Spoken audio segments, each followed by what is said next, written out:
హల్లెలూయా. నేను చిన్నవాడిని మీకంటే దయతో ఏదన్నా పొరపాటుగా మాట్లాడినా దయతో క్షమించమని ప్రేమతో మిమ్మల్ని కోరుచున్నాను. ఆమేన్ ఆమేన్. మార్కు సువార్త అండి, మార్కు సువార్త 4వ అధ్యాయము 9వ వచనం మనం చదువుతున్నాం. 4వ అధ్యాయము 9వ వచనం.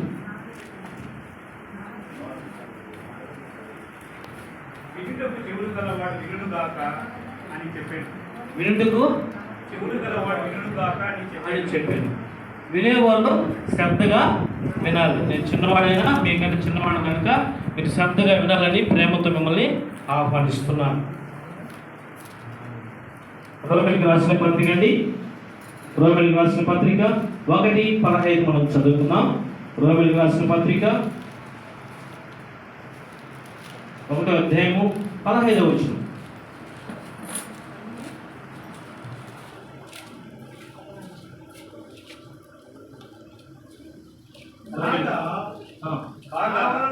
మట్టుకు రోమాలోని మీకును సువార్త ప్రకటించుటకు సిద్ధముగా ఉన్నారు.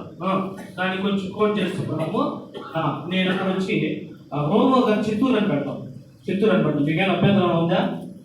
పెట్టండి, కొంచెం పెట్టండి. ఆవరణంత మట్టుకు చిత్తూరులోని మీకును సువార్త ప్రకటించడం సిద్ధముగా ఉన్నాను. మనమంతా సిద్ధంగా ఉన్నాము లేదా? ఆమేన్. మీకు ఏదో కలపకూడదని తెలుసు నాకు, కానీ చిత్తూరులో మనకి సువార్త ప్రకటించబడాలి. ఆమేన్. అందుకని మిమ్మల్ని కలపమని చెప్పినాను. అక్కడ